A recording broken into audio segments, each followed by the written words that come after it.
Magyanatimilandasya Gyanam Jalam Shalakaya Chakshurmeditam Jena Tasmai Shikulave Namaha Namam Vishnupadaya Kulanga Pristaya Lupini Shri Bhakti Vibhudaya Behebunite Namine Namam Vishnupadaya Gola Pristaya Bhutare Shrimad Bhakti Pramudaya Puri Goswami Namine Namam Vishnupadaya Krishna Pristaya Bhutare Shrimati Bhaktivedanta Swamiti Namine Namam Vishnupadaya Krishna Pristaya Bhutare Shrimati Bhaktilashaka Shiladev Swamiti Namine Namam Vishnupadaya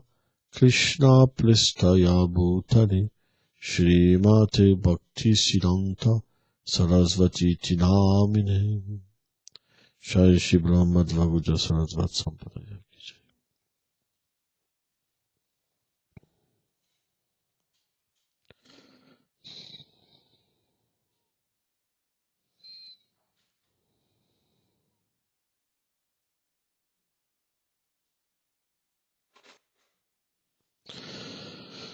Chapitre 2, verset 3.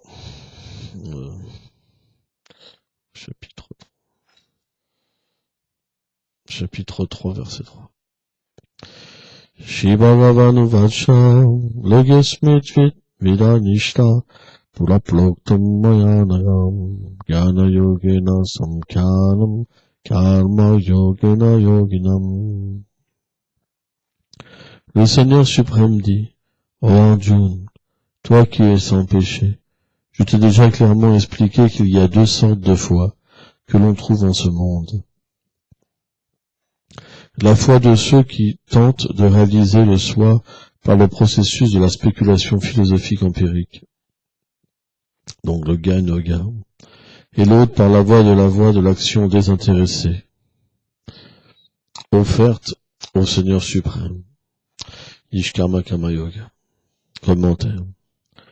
Selon Srila Vishvacharya Thakur, afin de répondre à la question d'Arjuna, le Seigneur Krishna explique que la voie de l'action et la voie de la connaissance sont des méthodes pour atteindre la libération des cycles de mort et de renaissance. Mais en réalité, elles ne sont pas indépendantes l'une de l'autre. La voie de l'action et la voie de la connaissance sont deux états consécutifs d'une même voie, qui en finalité ont pour but d'amener l'âme à accepter la dévotion pure, qui est au-delà de ce monde matériel. Ainsi le Seigneur n'a jamais expliqué qu'il y avait deux sortes de personnes qui étaient qualifiées pour atteindre la libération. Tel est le sens de ce verset.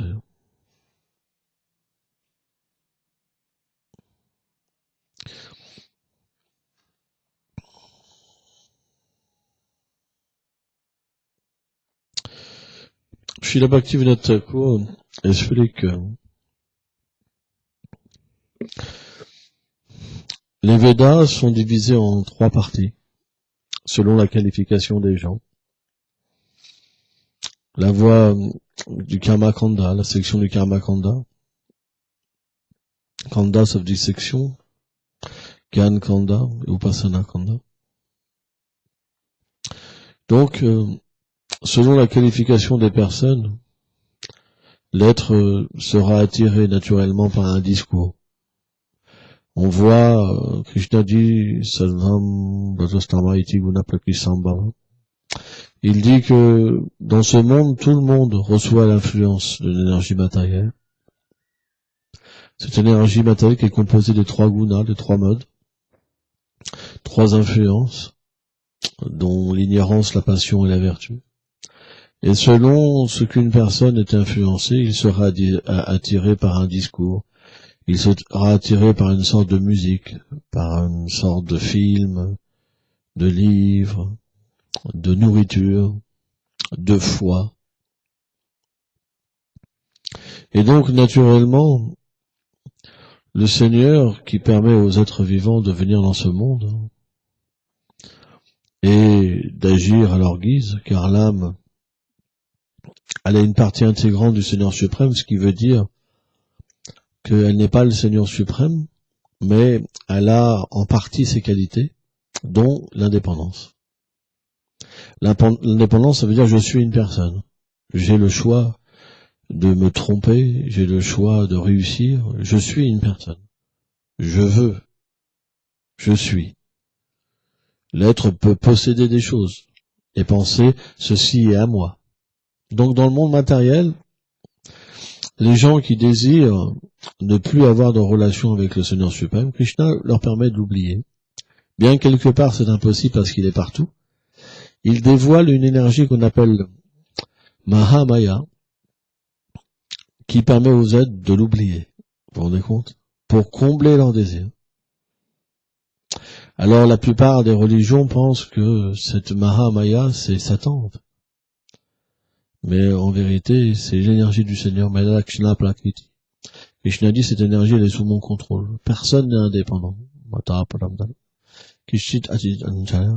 Personne n'est indépendant de moi, ni égal à moi. Tout repose sur moi comme des perles sur un fil.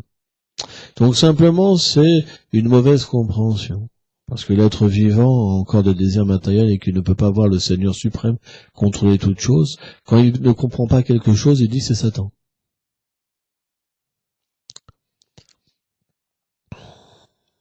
Mais en réalité, c'est l'énergie matérielle.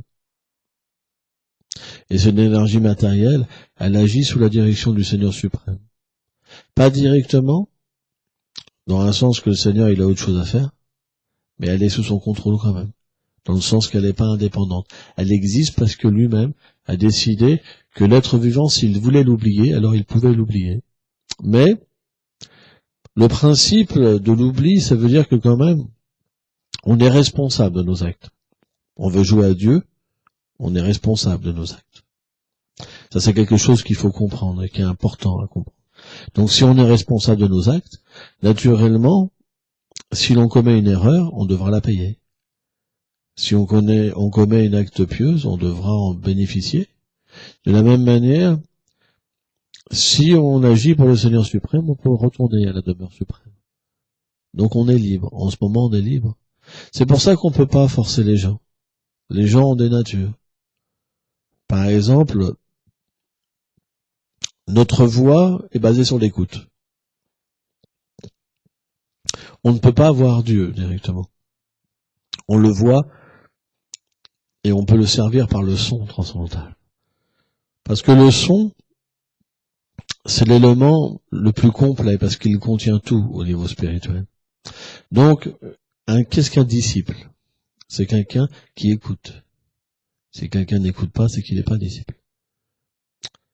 Une fois, chez la Bhaktisiddhanta, il a vu 2 disciples, parce qu'en Inde, la salle des déités est souvent séparée de la salle de conférence. Parce qu'il y a trop de monde, donc ça dérange la conférence. Et un jour, il a vu 2 disciples s'en aller pour aller voir, contempler les déités. Et il leur a dit, est-ce que vous avez fait un bon exercice avec les cieux? Et il leur a expliqué, en fait, on ne peut pas voir Krishna. On le voit par le fait d'écouter les sadhus. Donc on peut comprendre qu'un vrai disciple, c'est celui-là qui aime venir écouter le maître spirituel. En fait, sans cette compréhension-là, ça veut dire que le disciple n'a aucune base. C'est pas, en fait, il est juste une apparence de Vaishnav. Il a un look, mais le cœur n'est pas Vaishnav. Parce que Vaishnav, ça veut dire celui qui est attiré par les gloires du Seigneur. Celui-là qui a du goût, il n'a pas envie de dormir. Il ressent pas la fatigue. Sans ça, c'est qu'il est juste une apparence de Vaishnav encore.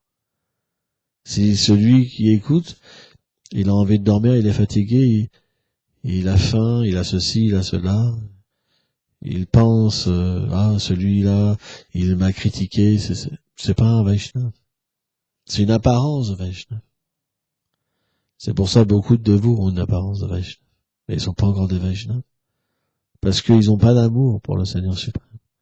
Donc, quand on aime quelqu'un, quand on entend parler de cette personne, on s'illumine. Le souvenir vient, l'amour vient. Or, tant qu'on n'a pas expérimenté Krishna, on n'a pas de goût pour venir écouter, Et c'est désolant, vraiment. Parce que les dévots font aucun avancement spirituel. C'est pour ça, un maître spirituel qui a des disciples mais qui ne viennent pas écouter, alors son cœur est très triste. Parce qu'il se dit, j'ai manqué à mon devoir. Je suis tellement déchu que je peux même pas inspirer, en fait, des gens à développer du goût pour Krishna. Voilà ce que pense un maître spirituel. On n'accuse jamais les autres, on s'accuse soi-même.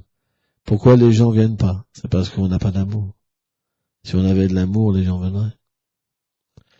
Donc, c'est ce que pense un Vaishnava. Un Vaishnava, il accuse jamais les autres avec un fouet.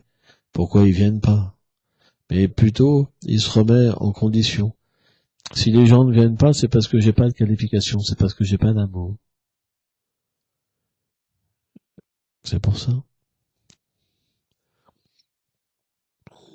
La qualification, c'est quelque chose qui est très élevé. Puis avoir de désir matériel. Et juste avoir un seul désir, c'est voir Krishna, être avec lui, hein, servir ses dévots. Ça, c'est quelque chose qui est tangible. Et quand on n'atteint pas cette perfection, le Vaishnava se lamente. Il pense qu'il a tout perdu, il a rien obtenu. Il y a une avidité qui est là. Il chante et il dit à Krishna, il dit, oh Krishna, pourquoi tu te caches? Tu peux apparaître devant moi directement. Hein? Tu m'es déjà apparu, mais pourquoi te caches-tu? Hein? Et le dévot pleure, en fait. Il ressent une séparation tellement grande avec Krishna. Et Krishna fait ça pour augmenter son amour. Mais il n'a rien à voir avec ce monde. C'est fini, toutes ces relations. Il n'a pas de goût pour parents, pour amis, pour enfants, pour richesse. Krishna lui a pris son cœur. Et tout pourrait lui être enlevé. C'est insignifiant. Tout est insignifiant sans Krishna. Pourquoi on trouve de la valeur dans ce monde? Pourquoi on trouve un goût? C'est parce qu'on n'a jamais rencontré la vérité.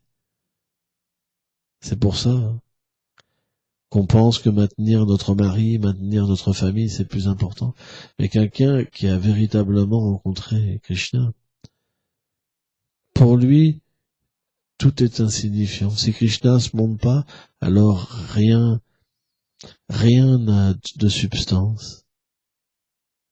Tout le fait de plus en plus sombrer, en fait, dans la désolation, dans la séparation. Mais s'il ressent que Krishna vient, alors il peut accepter toute chose avec un tel enthousiasme, démesuré. C'est ça, la rencontre et la séparation. C'est pour ça que c'est très difficile de comprendre un Vaishnava. C'est impossible. Parfois, les matérialistes, quand ils voient un Vaishnava, ils se disent, ça va pas, t'es malheureux. Parce que ces gens-là, ils peuvent pas comprendre ce qu'est l'amour. Ils pensent que le gourou, il a un problème. Ils pensent que le gourou, il est malade. Ils pensent que, il le voit, il dit, ouh là là, ça n'a pas l'air d'aller. En fait, ils peuvent pas comprendre le royaume de l'amour. Ou parfois, ils pensent, le gourou, il est en colère. Parce que les états d'âme d'un Vaishnava, c'est quelque chose de tellement élevé. Tant qu'on a la concupiscence, et tant qu'on n'a pas le goût et qu'on sombre dans le sommeil, c'est pas possible de comprendre. Parce qu'on va comprendre quoi? Notre envie envers notre sœur ou notre frère? Notre attachement envers nos parents? Est-ce que cette chose-là va nous permettre de comprendre un Vaishnava? C'est pas possible. Mais par contre, on peut comprendre un Vaishnava si on l'écoute. Parce que là, on pourra comprendre son cœur. Et encore à un certain niveau. Parce qu'il ne pourra pas, bien sûr, parler. de sa vie interne, de sa relation avec Krishna. Mais cette relation avec Krishna, elle est dans la vibration transcendantale. Elle est dans ses paroles. C'est pour ça que si certaines âmes fortunées viennent écouter un sadhu, alors ils pourront sortir de l'énergie matérielle. Mais s'ils sont attachés à rester dans le monde matériel, ils n'auront jamais la force de venir. C'est pas possible pour eux. Jamais ils viendront écouter. Parce qu'ils n'ont pas envie de sortir du monde matériel. Ils sont heureux dans ce monde. Ils pensent qu'ils sont heureux. C'est pour ça que écouter des vrais sadhus, c'est pas, comment dire, donner à tous les êtres vivants. Parce que si on écoute, alors on va naturellement, graduellement, tourner son regard, tourner son mental, tourner son intelligence, tourner ses sens vers Krishna. Et si on tourne tout notre être vers le Seigneur naturellement, alors l'expérience transcendantale pourra venir. Mais, comme on a dit, il faut une qualification. Donc Krishna sait que c'est pas possible d'un seul coup de tourner tout son être. Au début, les gens sont dans l'action intéressée. Ils veulent atteindre le paradis, un bonheur matériel plus grand. C'est pour ça que les religions secondaires parlent du paradis.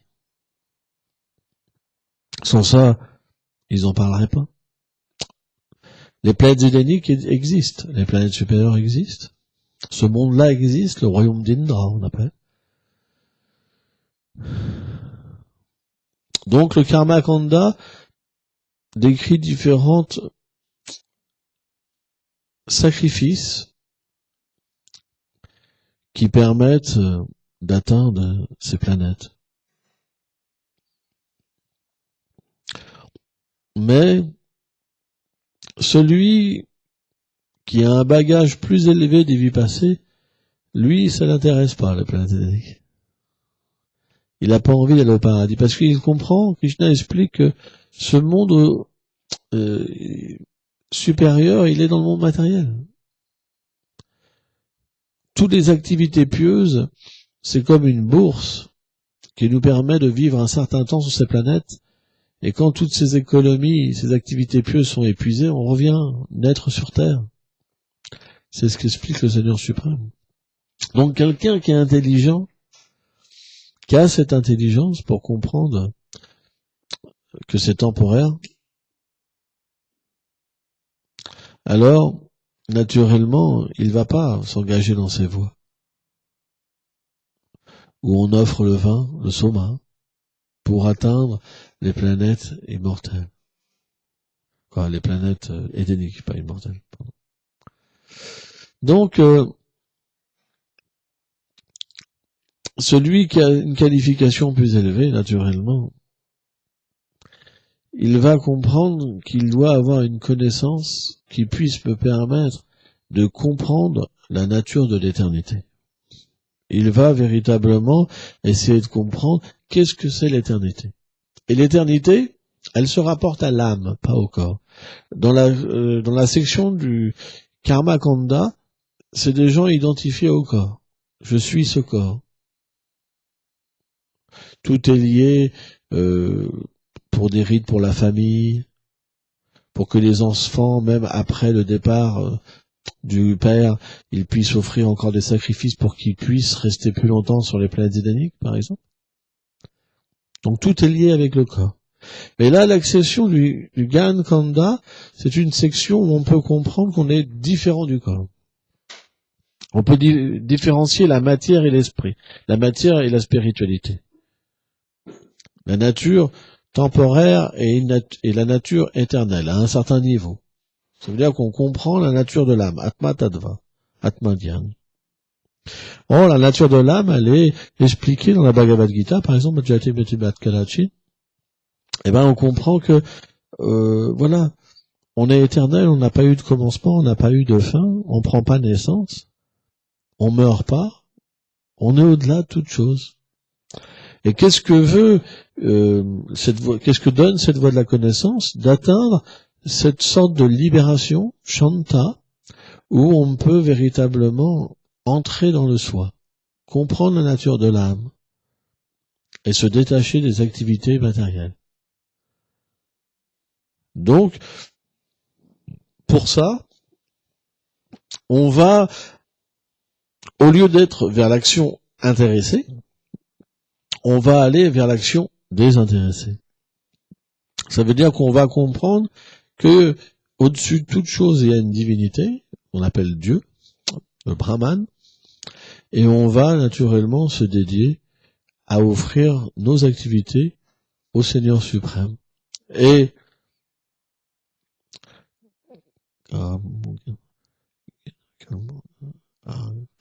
toutes ces activités, elles auront pour but de purifier le cœur, graduellement.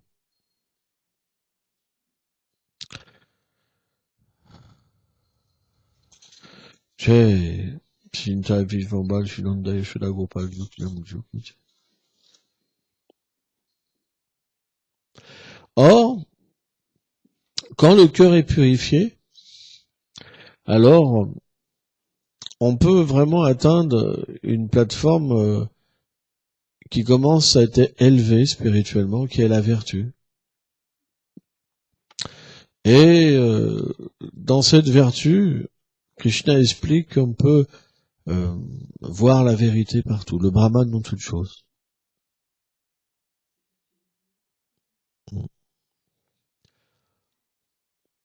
On peut voir le Brahman dans toute chose.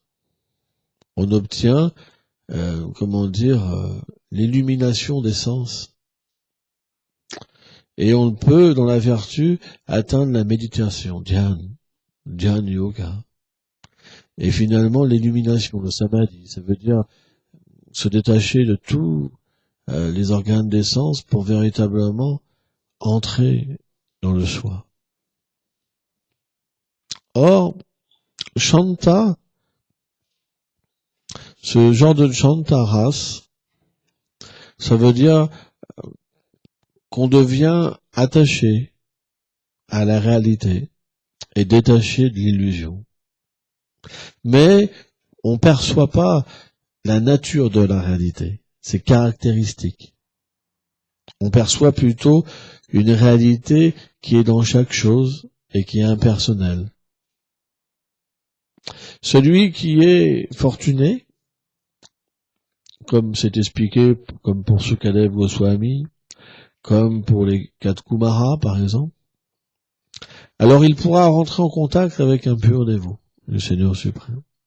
Et alors, c'est expliqué que même s'il est absorbé dans la félicité du Brahman, les caractéristiques, les gloires du Seigneur sont tellement supérieures au Brahman, parce que le Brahman, c'est finalement l'effulgence du Seigneur suprême. Alors il pourra même être attiré. Parce que les caractéristiques du Seigneur sont tellement belles et tellement douces qu'il pourra être subjugué et progresser. Or, ces 3 étapes, le karma, le gyan et la bhakti, c'est comme des escaliers pour atteindre la perfection. Ça veut dire que tout le monde, plus ou moins, passe par ces états de conscience pour progresser. C'est pour ça que toutes les religions ont un rôle, c'est de nous faire progresser. C'est pourquoi un Vaishnava, il voit jamais les choses séparées du Seigneur suprême. Par exemple, dans les étapes inférieures, on pourrait penser que telle religion, c'est pas notre Dieu, c'est un autre Dieu. Toi, tu pries quelqu'un, toi, tu pries quelqu'un d'autre. Mais en fin de compte, tout ça est pas la réalité. Parce que la réalité, elle est l'harmonie. Ça veut dire que elle s'occupe de tous les êtres, de tous les niveaux de conscience. C'est pourquoi, si on critique un écrit, en disant que le mien est meilleur, on fait une faute. Parce qu'on critique ce Seigneur suprême.